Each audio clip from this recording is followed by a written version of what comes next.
Hello and welcome, everyone. So excited to have you here with us at the Women in Leadership Talk podcast. We have Errin Weismann with us today, and so excited to see you, Errin. Thanks for joining us. Vicky, it's so good to be here with you. Well, I'm thrilled that you are, and I know you're not feeling 100% today, but we're super glad that you're here and you got this great, sexy voice. So our audience is going to Absolutely. love it. So I'm going to take a second and just share with our audience a little bit about you so they have a good sense of who you are. I love your burnout to badass, and we're going to talk about that today. But Errin is a physician. She's a life coach, speaker, podcaster, and she is a fierce advocate for wellness in medicine. She's faced professional burnout early in her career and has wholeheartedly believes to be a healer and that you got to fill your own cup first. And oh my gosh, I can't even agree with that. I mean, that's like, can't say it enough. Like filling our own cup is so critical. She lives and practices in rural southwestern Indiana, and she's interested in using her medical knowledge beyond the standard outpatient clinical realm through innovative technologies. And she's created this environment to help others where she talks on podcasts. She's got Dr. Me First, and she also has the Burnt Out to Badass podcast, or you can also visit her website, which we'll talk about a little bit later. But Errin, I'm super excited to have you here. You are a force to be reckoned with, and just love the conversations I've had with you already in the past, and thrilled to have you joining us and sharing and imparting some of your wisdom and inspiration with our audience today. Absolutely. I love hanging out with other badass women. And I think sometimes we forget that we really truly are amazing badasses. Life beats us down a little bit. And so it's always great to have that reminder. But I'm just super glad to be here with your audience. You've had so many amazing guests in the past when I've gone back and listened through the podcast that it's just really an honor to be here in your presence. Well, thank you. Thank you. And we're thrilled to have you. So let's jump in because I know time is precious for you, for me, for everybody, right? And we want to make sure we get to some of these juicy nuggets. Again, we're thrilled to have you. So tell us a little bit about your story. So you're a physician and you experienced burnout, but just share with us some of what's happened. And if you need to take a water break, no, don't hesitate. Absolutely. Yep. Doctors get sick too, for sure. Exactly. Well, rewinding back, I have to say 2014 was the worst fucking year of my life. Just, it was supposed to be that mountaintop moment. I was finishing my family medicine residency. We had had our second child. We'd bought our first house. I was starting my new practice. So on the outside, it looks like I was kicking ass and making names. But on the inside, I felt just empty. I felt drained. I felt emotionless, except there was just huge amounts of anger. And I thought, what in the world is going on with me? So I started that new practice, got my big girl fancy job and all the things to start paying back my student loans. And within weeks, I was like, oh my God, I'm going to be doing this the next 30 years of my life.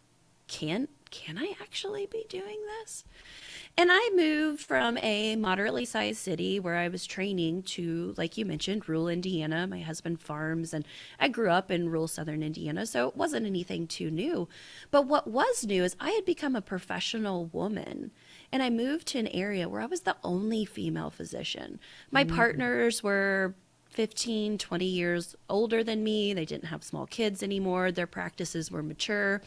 Like I mentioned, I was the only woman leader in the office working amongst a lot of other women, which I did not realize that would cause the amount of drama.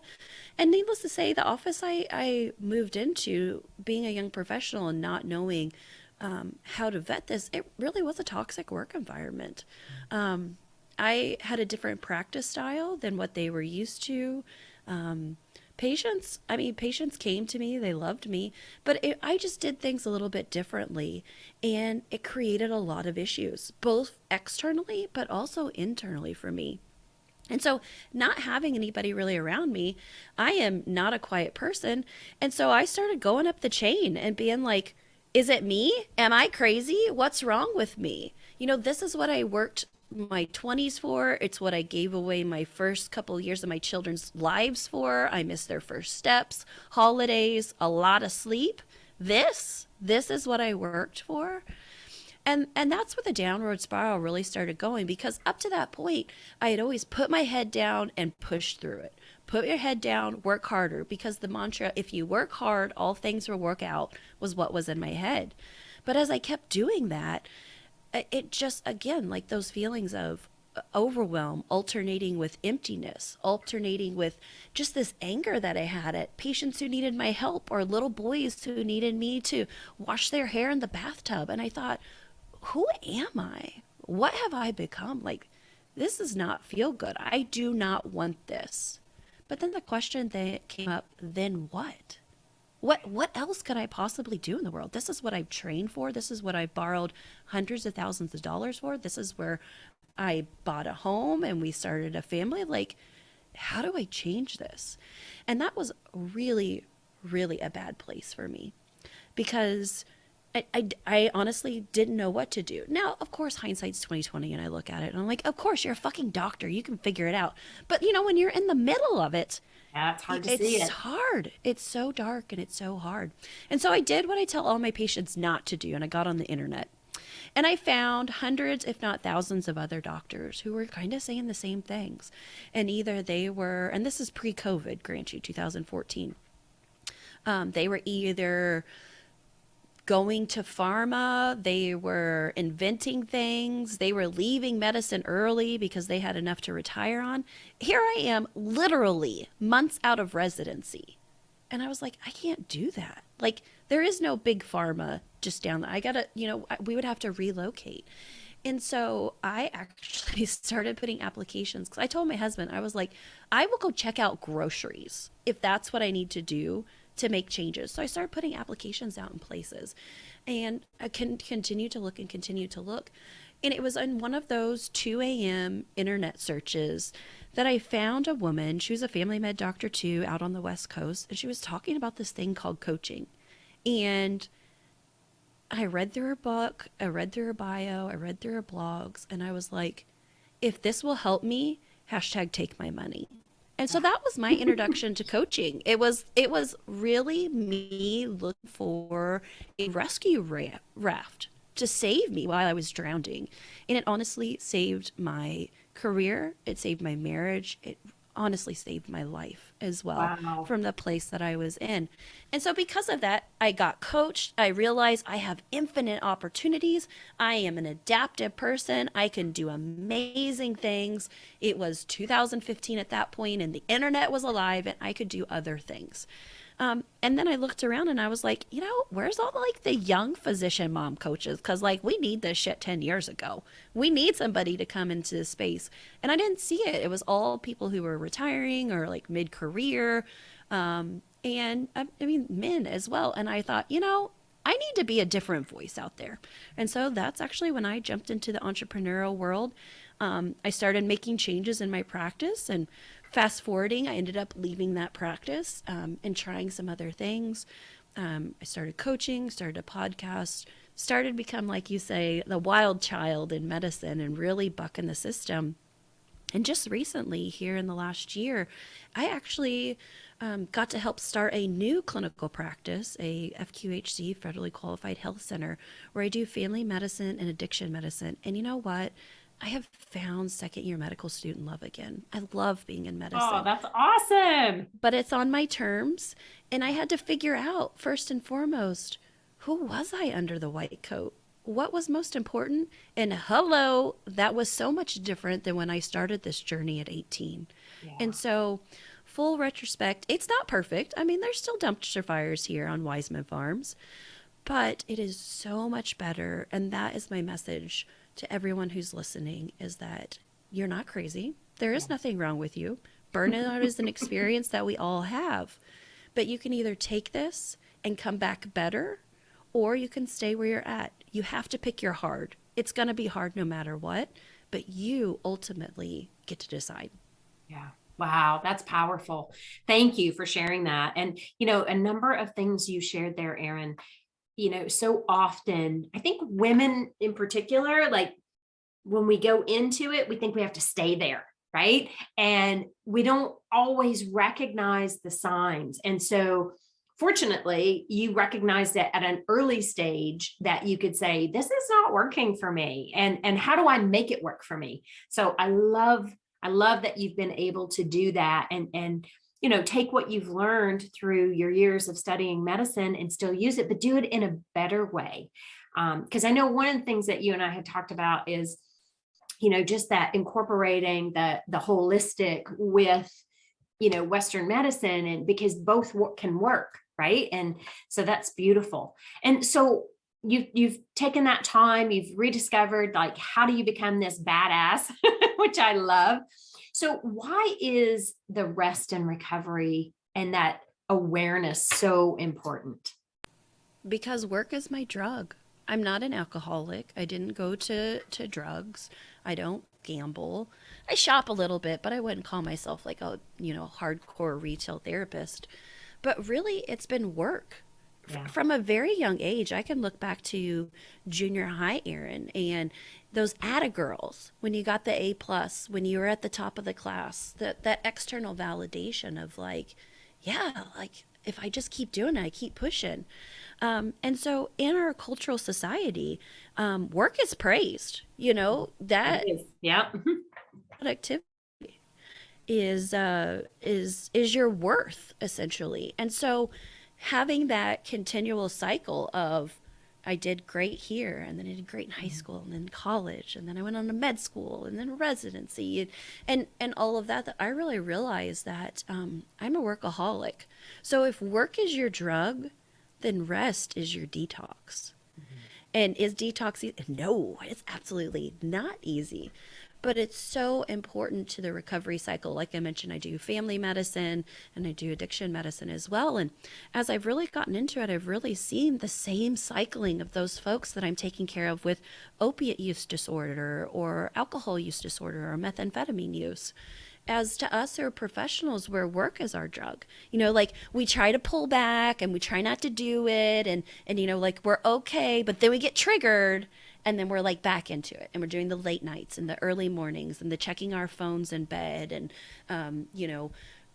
telling the kids, I'll play with you later type of thing, and we're like indulging in that coping mechanism that is so validated, and it's like, yeah, you're a doctor, and people almost rationalize at times my overworking, Of course. and enable it.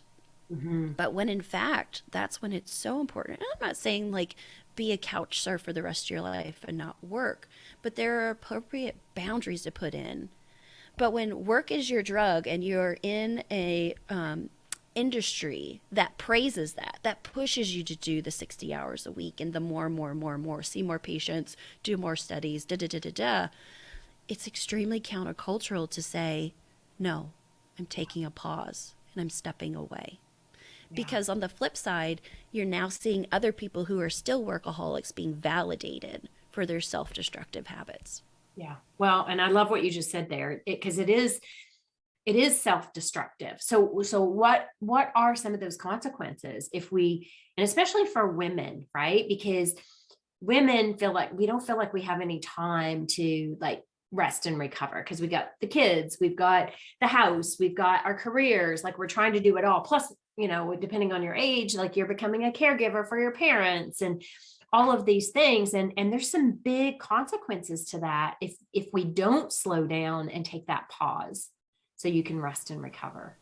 Absolutely, there is. I mean, I think burnout is a direct relation to that. I mean, that's why it's so important that I talk about these hand in hand, Mhm. because burning out, losing yourself, and I think a burnout, it's not just that, oh, I'm tired and I'm working a lot. Burnout is physical symptoms, it's emotional emptiness, like I talked, or emotional overload. It's mental exhaustion, when you just have brain fog all the time and you can't think, and people say, oh, I'm ADHD, or oh, I'm tired and need more caffeine. Like, honey, you need to wake up in the morning and feel rested. And if you're not, there's something else going on. But most importantly, burnout is a spiritual fracturing. When you're questioning, what was I put on this earth to do? Is it this? Is this what I'm supposed to do? Because this feels like shit right now, and I don't want this. And so I think it goes back to when you're just working and working and working and hustling and hustling and hustling, and you aren't taking that time to be reflective. You get to the end of the road like I did, and you're burning out, and you're thinking, well, shit, where do I go from here? Mm, I think so many, and for me, luckily, I didn't fall into the physical symptoms. I know so many women who their bodies literally have stopped them. yeah. Either they've had some kind of symptomatology, they've developed illnesses, where it's like, no, if you won't stop, I will stop you, is what the body is saying. And Yeah. so I think that's important, that if you don't take the time to rest and recover, if you don't take the time to be introspective and to just be aware of like what you're doing and how you're moving about your day, at some point it will catch up with you one way or the other. Yeah, no, you're absolutely right. And I can testify to that. I was one of those women who kept pushing and pushing. I spent 30 years in an executive role and on an airplane almost every other day. And my body completely stopped. And it said, like, you're not listening. And I was one of those who just kept pushing, like what you were talking about earlier. And at some point, I was like, okay, I think I'll be fine. I took a week off and then I was like right back into it. And then my body finally shut down and said, no, you're not doing this anymore. And I don't think we listen to those signals, right? Like we just keep thinking, no, no, no, just this one more thing, this one more thing. Or we get on that hamster wheel that you're talking about and we're just running and running and running and not even mindful on what we're running to or running from, right? And so that message is so important, like taking that pause and slowing it down. Yeah, So and when we're talking about the pause too, I'm not just talking about a 3-day weekend. no, I'm not exactly. talking about a week. I'm talking about two different things. One, like the intentional every day within your day pausing to check in with yourself and with your body and with your family and with your work environment and with everything. Like just having that awareness is so important. But also, I am a big advocate for sabbatical healing, like taking those long, long pauses. And so I work with my clients a lot of times to say, you know, what do we need to do so that you can step away, clear your head, because it's really hard to kind of sort through all the factors when like you're in the middle of the hurricane. Like you really need to get away and recover. And I'm not talking like a huge like eat, pray, love journey, which that could be awesome. I'm not I was gonna gonna lie. say that's not a But bad thing. something similar to that at least. And so, in many other places, religious sects, many times, sabbaticals are part of their job description. They know there's time that you have to go away and refill your cup and replenish. Pre-COVID, doctors a lot of times would go on medical mission trips or they would go serve in some underlying areas. And there's some studies that come out that have shown that if physicians, nurses, and other healthcare providers can do what they truly love, what fills their cup, 20% of the time, the other 80% that feels like bullshit and paperwork and is negated because you filled your cup. So, Yeah. I mean, 1 out of 5 days, 1 out of 5 months, whatever that breakdown is, I think is so important. So many times women come to me when they're on maternity leave because it's a breakaway or that they're having a surgery or something. It's like a life imposed pause, Right. which is good. But I'm saying, I think we need to institute that in more ways. I really push on my friends, my colleagues, and my clients. You need to take every single PTO hour you have every single year. Really. And because what that does is it challenges the thought of, I can't get away. And I say, you can't afford not to get away Yeah. and use it. 100%. 100%. Yeah, I couldn't agree more on that. And I think some of that too, and let's just dig into this a little bit, is when we are workaholics, we don't know what to do with our time when we have that time, I right? was just going to say that's the next portion of when I tell people you have to have a pause and then we have to plan your pause, Yes. because so many times people take a break and then they're at home and they're repainting the kitchen, cleaning out all the closets, re-landscaping the house, tearing up the flooring. And I'm like, okay, so we just traded work for homework. Yeah. And so, yeah, it's not just the days off. It's not just the being away, but it's being intentional in that. And so I work a lot of time with people to identify, like, what is the feeling that you want to have during your pause? Do you want to feel comfort? Do you want to feel peace? Do you want to feel ease? What is it that you want to feel during this time? And then I have them make a list or, do some homework around, like, what do you foresee this time? So we really do plan the pause. And then I tell them, cut 50%. And they're like, what? I can't cut 50% of this. And they cut 50%. Then we come back and we reevaluate again. And I say, cut 50% again. And they're like, holy shit, Errin. Like, what am I going to do with time? And I'm like, you're going to learn to sit with yourself, to be bored is what I want you to do. Because again, if work is your drug, rest is your detox. You have to learn to start. And that's where the stuff when you have to start learning to sit with yourself. Because for me, when I'm busy and working, I don't have to feel my feels. I don't have to deal with all the thought tornadoes that are spinning in my head. I don't have to deal with it because again, it's that coping tool. I'm like numbing that, just like alcohol. Yeah. But when you take the pause and you actually sit and you have to journal, or I make you sit outside for an hour and just listen to birds, or go for a walk, not a run, because I don't want you to be productive. Right? I just want you to be out. It's extremely difficult. I mean, this is like getting at the heart of some of the hardest stuff that you'll do if you are like me as a type A workaholic.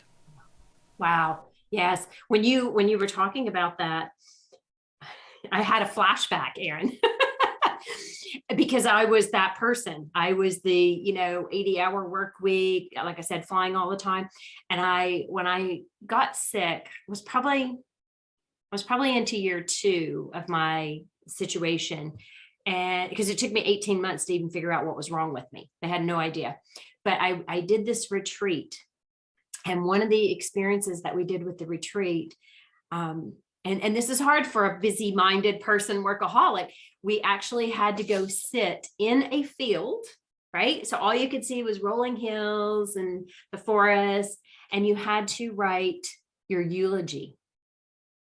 It was one of the most powerful things that I ever went through because it made me stop and think about, what do I want to be known for?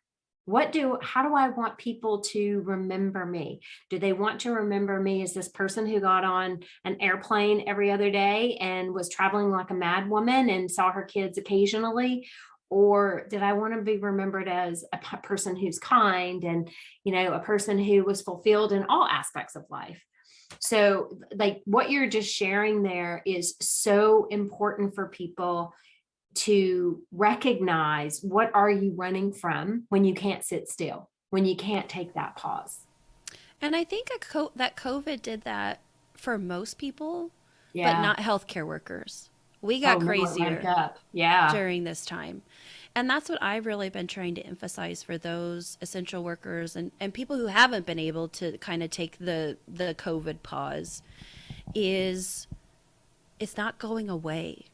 So when are you going to do this? When are you going to make the time and to make the pause? Like I mentioned before, I just recently went back into, more full-time work. I was doing stuff kind of on PRN as needed basis. And it's so important now more than ever to make the time. Yeah. And you know what? Like so often we feel guilty. And maybe we talk about that for a second, right? But so often we feel guilty when we take that time to just be, right? Like even sometimes my kids will say, what are you doing? You're like, you're not doing anything. And it's like, I am. I'm just being right now. And that's what I need to refill. And so it's often that we have to remove that thought of guilt or feeling shameful that we're not on the hamster wheel running like the rest of society, but instead looking at that from a place of, to your point, refilling the cup and, allowing yourself to be rejuvenated so that you can be in service to others, because there is a breaking point for all of us. Yeah. It's like when I'm talking to one of my patients who who tells me, they've got a substance use disorder. And I say, okay, you need to go to inpatient detox. Well, I can't do that. I can't break away from my job or my family. And I tell them, but what happens if you don't? Yeah. It's the same thing. It's the same thing for us. Is like, if you really want to do this work, and that's the same thing I tell my patients. If you really want to start the road to recovery, here is your fastest ticket. Here is your most powerful ticket. Yeah, can you like piece it together in your current life and like figure it out? Absolutely. And I'll be perfectly honest, that's what I did from about 2014 to about 2016. Until I really got intentional and like you said, what do I really want to be known for? And how long do I actually really want to take to do this? And if there's something staring me in the face, is it that I don't want to do it because it's uncomfortable? Or is there fear behind it? And most of the time, that's what it is. It's not that you can't.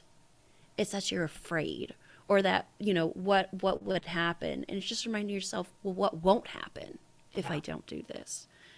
If I don't do a course correct, if I don't do a pause, if I don't get a coach, or get the help that I need. Maybe that's starting with a therapist too. I think the combination of therapy and coaching is so powerful, and recommend it for so many people.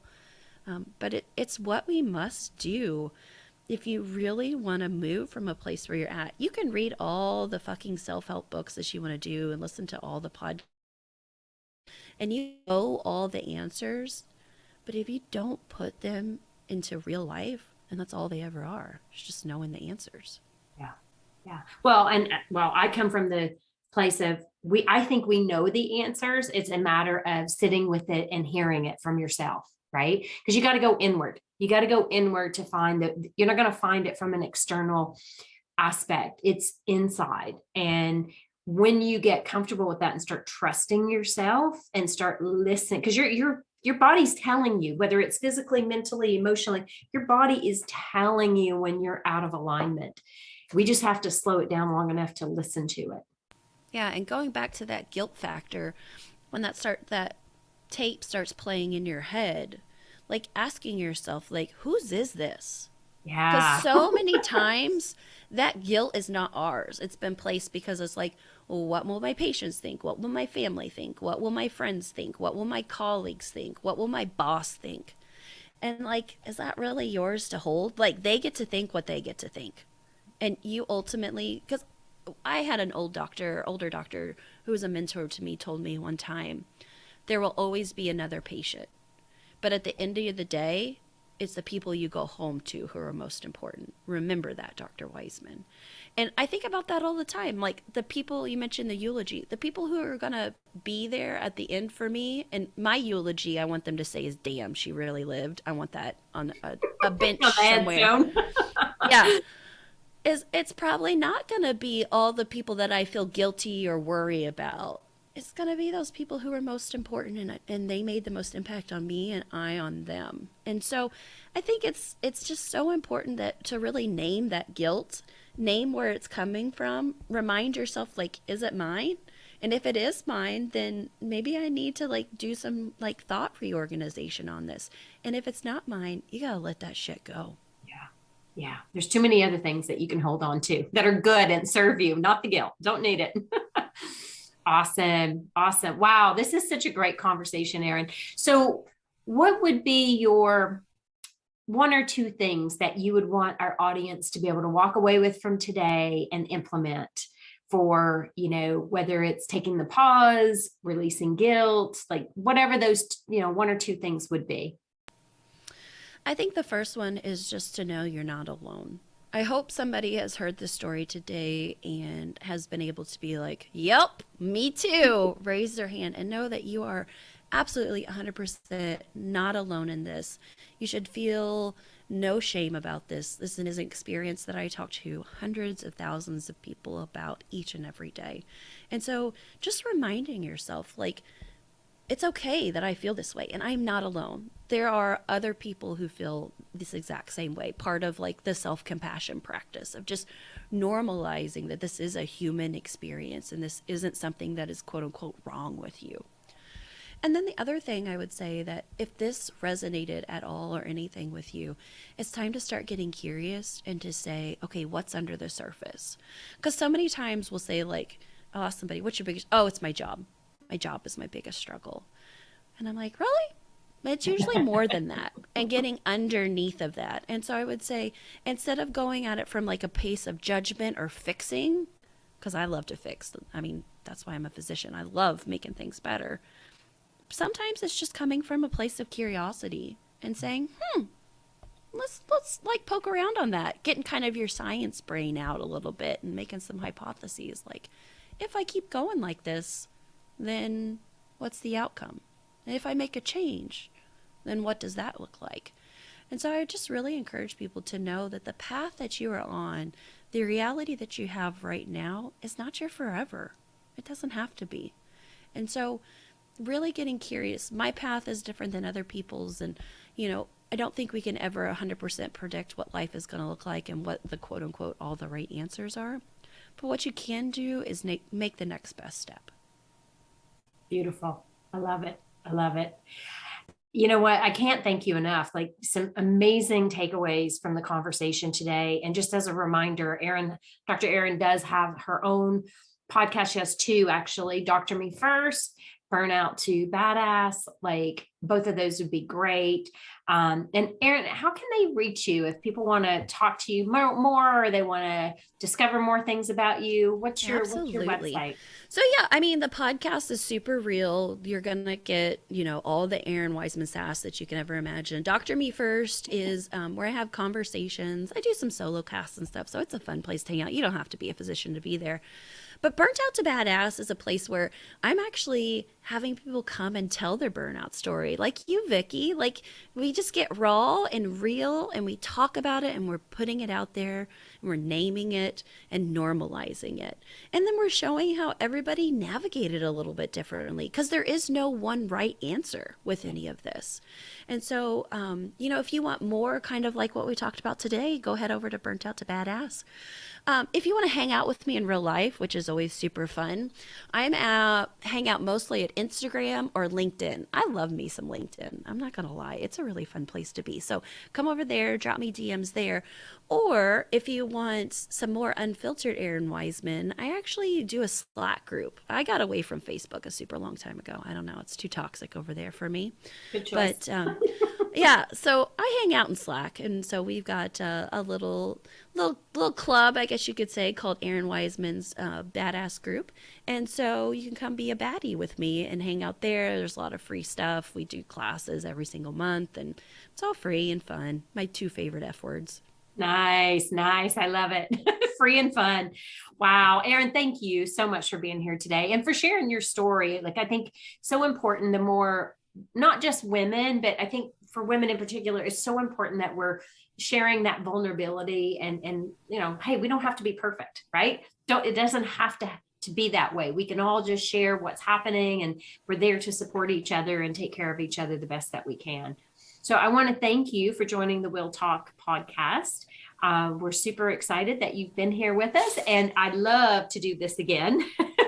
I think you and I could spend quite a few hours talking. We could. Yeah, we could. So thanks again for joining me. And audience, thank you for being here. Well, we know you have choices of where you listen, but we appreciate you listening to the Women in Leadership Talk. And, if you have questions, feel free to reach out. You can reach us on Instagram at Will Empower, or on LinkedIn as well, Vicky Bradley, or at Will Empowered. So thanks again. We'll